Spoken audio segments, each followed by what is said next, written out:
Bienvenue dans le podcast Kilo Émotionnel, le podcast qui t'aide à décoder les vraies raisons qui te poussent à trop manger. Je suis Johanna Verdi, coach de vie, auteure du guide Mon cahier Kilo Émotionnel, créatrice du programme Déjeuner en paix et moi-même ancienne mangeuse compulsive. Si la nourriture te rend dingue, si tu te jettes sur la bouffe à la moindre contrariété, si tu rêves de perdre du poids mais que tu es incapable de tenir un régime plus de 2 jours ou 2 heures consécutives, tu es au bon endroit. Avec ce podcast, je vais te montrer comment sortir de l'obsession alimentaire et faire la paix avec ton assiette et ta balance pour que tu puisses enfin consacrer ton énergie à ce qui compte vraiment. Hello hello, bienvenue dans ce nouvel épisode de podcast. Vous êtes chaque semaine et chaque mois de plus en plus nombreuses à me rejoindre. Merci à toutes pour vos partages, pour vos messages chaleureux. Il y a plus de 8000 personnes qui chaque mois écoutent ces émissions. Alors je vous rappelle que ce podcast est une ressource qui est 100% gratuite. Ça me tient vraiment à cœur de vous le proposer chaque semaine. La réalité, c'est qu'en coulisses, c'est des centaines d'heures de travail et un budget conséquent pour le matériel audio, le matériel de montage et ensuite l'accès à des plateformes qui me permettent de diffuser un petit peu partout, que ce soit sur Spotify, Apple Podcast, Amazon ou YouTube. Donc voilà, si tu as envie de soutenir mon travail et de soutenir ce podcast, vraiment c'est tout simple, ça se joue au niveau des avis et des commentaires. Il suffit de laisser des étoiles sur ta plateforme préférée. Idéalement aussi un avis positif sur Apple Podcast, ça m'aide énormément et toi ça te prend littéralement 20 secondes. Et on en a vraiment sous le pied parce que je te le disais, vous êtes plus de 8000 à écouter ce podcast chaque mois et pourtant il y a entre guillemets seulement 500 personnes qui ont pris le temps de mettre un commentaire, un avis ou des étoiles. Donc évidemment merci aux 500 personnes qui l'ont fait. Mais j'ai envie de dire aux 7500 qui ne l'ont pas encore fait, go, go, go, go, go. Bon, ça c'est dit, on va pouvoir rentrer dans le vif du sujet de notre épisode aujourd'hui. Aujourd'hui, ça va te paraître bizarre, mais je voudrais te parler de perte de poids. Alors je sais que ça va te paraître bizarre parce que je suis la première à t'encourager à arrêter de vouloir perdre du poids. Mais je sais qu'il y a une réalité qui est qu'aujourd'hui, pour beaucoup d'entre vous, c'est impossible d'envisager d'arrêter de perdre du poids. Ou en tout cas de vouloir perdre du poids. Donc quand on veut perdre du poids, qu'est-ce qu'on fait ? En général, on cherche. On commence par chercher la bonne méthode, le bon programme, on achète des livres, on regarde des vidéos, on achète peut-être des formations en ligne. Et puis, globalement, les conseils, que ce soit ceux de X ou Y ou Z, c'est un peu toujours la même chose. Ça consiste essentiellement à mesurer, à compter, à contrôler. On va contrôler le sucre, on va contrôler l'apport calorique, on va faire attention à la taille de nos portions, on va plutôt privilégier des aliments qui sont considérés comme sains, comme healthy, donc des aliments qu'on considère comme légers, et on va faire en sorte d'éviter les aliments grossissants. Donc ça, j'ai envie de dire, c'est vraiment ce que tu retrouves tout le temps. Et encore une fois, sur le papier, ça paraît être plein de bon sens, que la restriction calorique, elle me permette de perdre du poids, ça paraît plein de bon sens. Mais si on est réunis ici, soyons honnêtes, c'est qu'on sait que ça marche pas. Et si ça marche pas, c'est parce que il y a des choses simples et évidentes qu'on fait mal et qui rendent notre tâche encore plus difficile. Et c'est exactement ce dont je veux te parler aujourd'hui. Au programme de l'épisode, je te propose d'aller mettre la lumière sur 4 mauvaises habitudes que tu as sûrement et qui te font prendre du poids, ou en tout cas qui t'empêchent d'en perdre, et je vais t'expliquer ce qui va se passer quand tu vas commencer à modifier ces mauvaises habitudes. Alors tu vas voir, ces mauvaises habitudes dont je veux te parler aujourd'hui, ça va un peu te surprendre, parce que c'est pas forcément ce que tu as l'habitude d'entendre. Le point commun de ces 4 mauvaises habitudes, c'est que elles ne concernent pas ce que tu manges, ni le choix des aliments, ni les quantités des aliments que tu manges. Le point commun de ces 4 mauvaises habitudes, c'est qu'elles concernent ta façon de manger. Comment tu manges. La première habitude, je devrais dire d'ailleurs la première mauvaise habitude que tu as sûrement, c'est de manger debout. Et tu t'en rends pas forcément compte. Tu vas me dire peut-être, non, mais moi, Johan, je m'assois toujours pour manger, je mange à table, etc. Mais moi, je te parle de tous ces aliments que tu manges debout, devant la porte ouverte du placard ou du frigo. Je te parle de toute cette nourriture que tu manges quand tu es en train de préparer à manger. Cette nourriture que tu manges aussi quand tu es en train de servir. Hop, c'est tombé. Je ramasse, je mange. Je te parle aussi de ce sandwich que tu manges debout à la va-vite, en marchant, en allant d'un rendez-vous à un autre. Ce croissant ou ces biscuits de petit-déj que tu manges dans les transports ou sur le chemin pour aller au bureau. En quoi ces prises alimentaires debout, elles posent problème ? Elle pose problème parce que quand t'es debout, t'es pas dans l'acte de manger. Et du coup, t'envoies pas le bon signal à ton cerveau. Pour ton cerveau, tout ça, ça compte pas. Pour ta conscience, ça compte pas. C'est comme si ces prises alimentaires n'avaient jamais existé. Et le problème, c'est qu'en plus, évidemment, ça te fait avoir des prises alimentaires qui sont pas forcément nécessaires et qui font que tu n'auras pas faim au prochain repas. Or, si t'as écouté l'épisode 11, pourquoi c'est si dur de reconnaître et d'écouter sa faim, tu sais maintenant que si tu passes à table sans avoir faim, tu ne trouveras pas la satiété. Donc tu vois, quand tu manges debout, c'est aussi le risque de trop manger et donc de te couper l'appétit pour le repas suivant. Et puis, quand tu manges debout, tu encapsules un message. Ce message, c'est « tu n'as pas le droit de manger. Tu n'as pas le temps de manger. Tu ne mérites pas cette pause.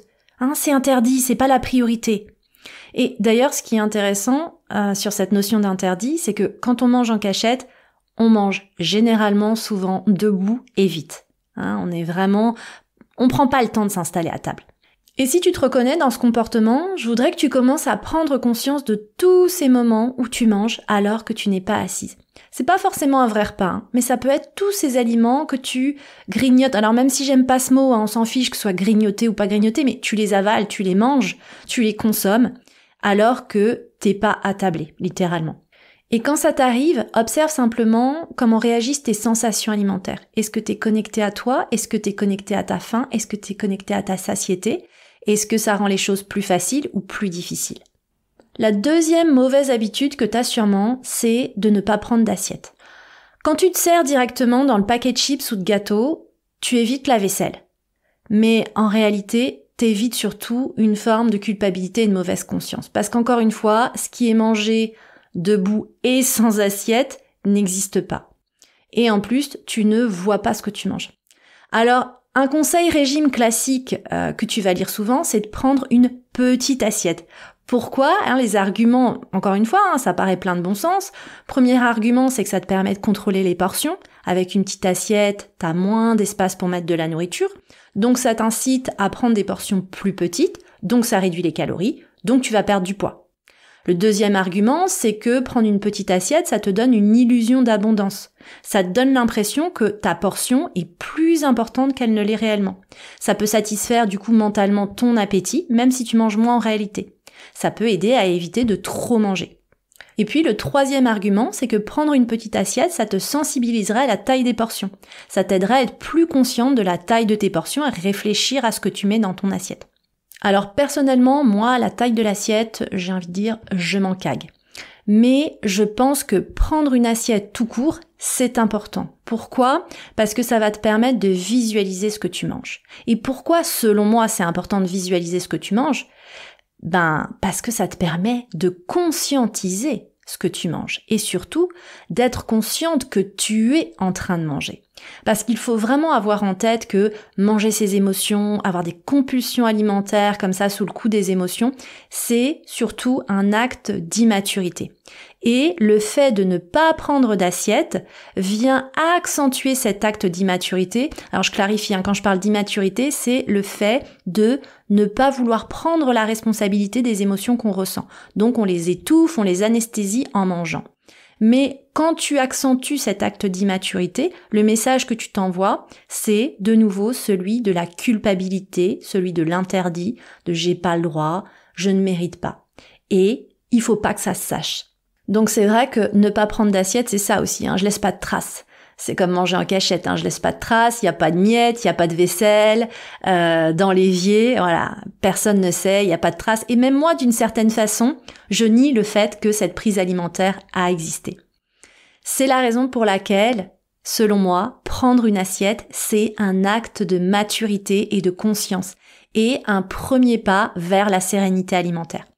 Et d'ailleurs, dans mon programme Déjeuner en paix, qui redémarre, pour info pour celles qui souhaiteraient me rejoindre 3 fois par an, on redémarre en janvier, en avril et en septembre, on utilise vraiment l'assiette d'une certaine façon bien spécifique pour avancer sur le chemin de la conscience, des sensations alimentaires et comprendre pourquoi on mange plus que notre faim ou pourquoi on n'arrive pas toujours à écouter et à respecter notre faim.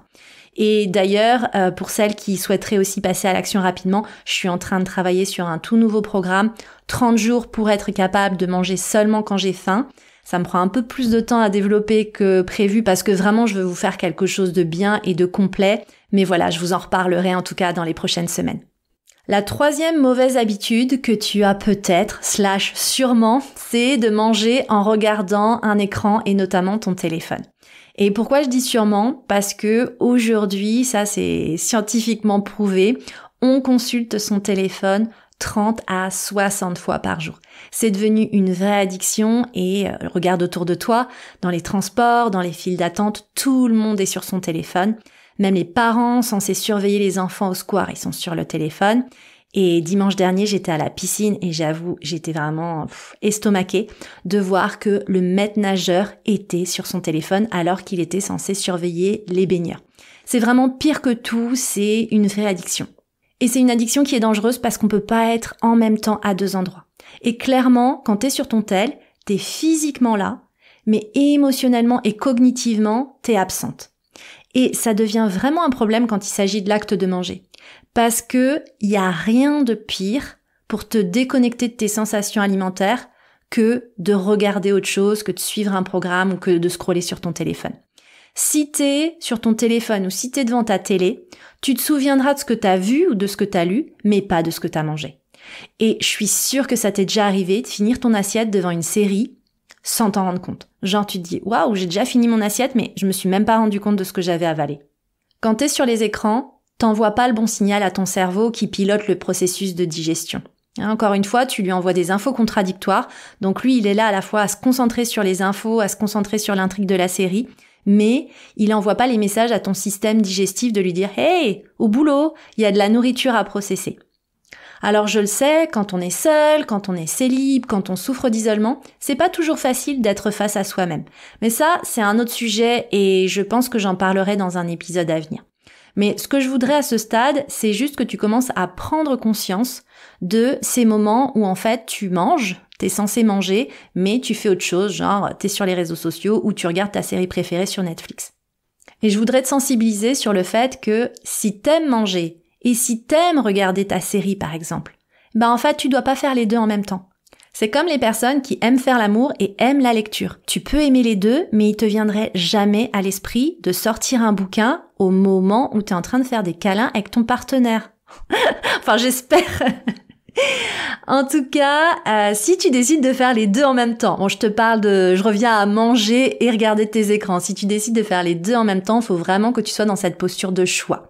Mais il faut que tu prennes conscience que c'est un choix qui va t'empêcher de connecter avec tes sensations alimentaires qui régulent naturellement ton poids. Donc, ça sert à rien de compter tes calories si tu manges tout le temps devant des écrans. C'est ça que je veux te faire passer comme message surtout. Et puis, la quatrième habitude que t'as peut-être, sûrement, c'est de manger vite. Trop vite. 15 à 20 minutes sont nécessaires à partir de la première bouchée pour ressentir la satiété. Alors, si ton déj est avalé en 5 minutes, en fait, déjà, il va te rester sur l'estomac et puis tu auras encore faim. Et si tu manges vite, c'est encore une fois souvent parce que tu te dis que t'as pas le droit ou t'as pas le temps de prendre cette pause déj. Et souvent, c'est le reflet de ta vie, où t'es littéralement en apnée. C'est vraiment le mode, j'appelle ça go, go, go, go, go, vite, vite, vite, vite, vite. Il n'y a pas de pause, il n'y a pas de moment de répit. Et quand il y a une pause, un temps, on va dire, de latence, tu le consacres généralement aux autres et pas à toi. Donc je voudrais juste te rappeler qu'aux États-Unis, il n'y a pas de pause déj. Souvent, ils vont se chercher un truc à manger, ils l'avalent devant leur bureau, ce qui est vraiment pas dingue. Mais en France, on a une chance, c'est que le déjeuner, la pause déjeuner, c'est quand même un rituel qui est très très largement partagé. Donc saisis cette chance. Même si c'est juste 15 minutes pour manger, c'est déjà ça. Et puis, prendre le temps, ça veut dire aussi prendre le temps de mâcher. Alors, je sais que t'as déjà lu tellement de trucs sur les régimes et la perte de poids que t'as déjà lu des trucs sur le fait de mâcher. Et tu dois te dire, quand je mâche, j'ai plus les sensations alimentaires, je vais moins manger. C'est vrai, mais ça va surtout t'aider à te détendre parce que mâcher, ça favorise l'oxygénation de ton corps. Donc, ça envoie vraiment le message au corps de se détendre, de se relâcher. Et puis surtout, mâcher, ça va t'encourager à être présente avec ton assiette et avec ta nourriture. Mâcher, c'est aussi l'occasion d'extraire un maximum de plaisir de ta nourriture parce qu'après tout, manger, c'est aussi et surtout du plaisir. Et je voudrais te rappeler que chez un mangeur régulé, il a naturellement beaucoup de plaisir au début du repas et plus la satiété approche, plus la courbe du plaisir va baisser naturellement. Chez nous, les mangeuses émotionnelles compulsives, tout ce mécanisme il est déréglé. Soit on se retrouve à manger des aliments sains, mais qui en fait n'ont pas de saveur et ne nous apportent pas de plaisir, et donc on n'a pas de plaisir du début à la fin de la prise alimentaire. Soit on se jette sur des aliments interdits, qui sont des aliments en général qui nous procurent beaucoup de plaisir, et du coup on est insatiable et on a du plaisir de bout en bout de la prise alimentaire. On n'a pas de baisse du plaisir. Et la seule chose qui nous arrête, c'est l'inconfort physique du ventre qui tire ou de la nausée qui nous prend parce qu'on a trop mangé. Donc mon invitation pour toi, c'est vraiment de commencer à observer tous les moments où 1. Tu manges debout, 2. Tu manges sans assiette, 3. Tu manges devant un écran et 4. Tu manges trop vite. Et c'est seulement ensuite que tu pourras commencer à corriger ces mauvaises habitudes.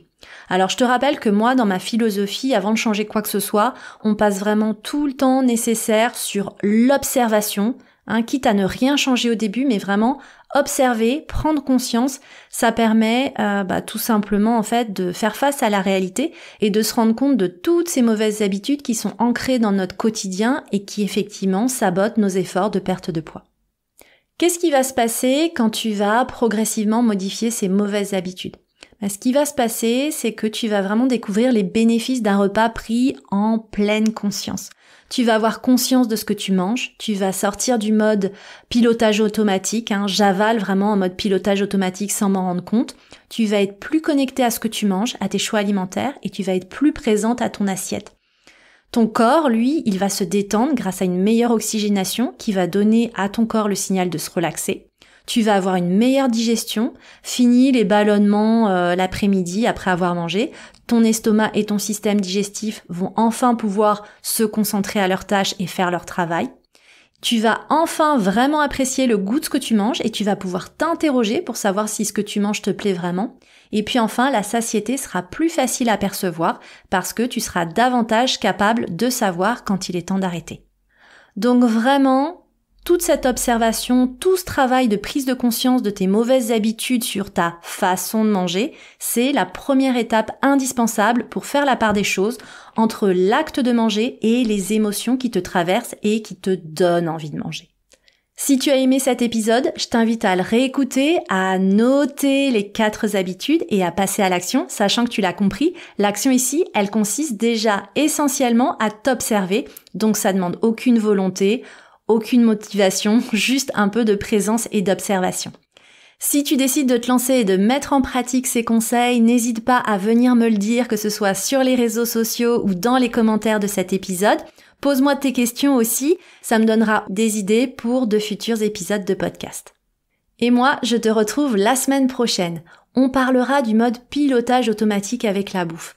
Qu'est-ce qui fait qu'on mange sans s'en rendre compte ? Qu'est-ce qui fait qu'on a l'impression que c'est plus fort que nous, qu'on n'arrive pas à lutter et à se contrôler, comme si une force surpuissante avait pris possession de notre corps.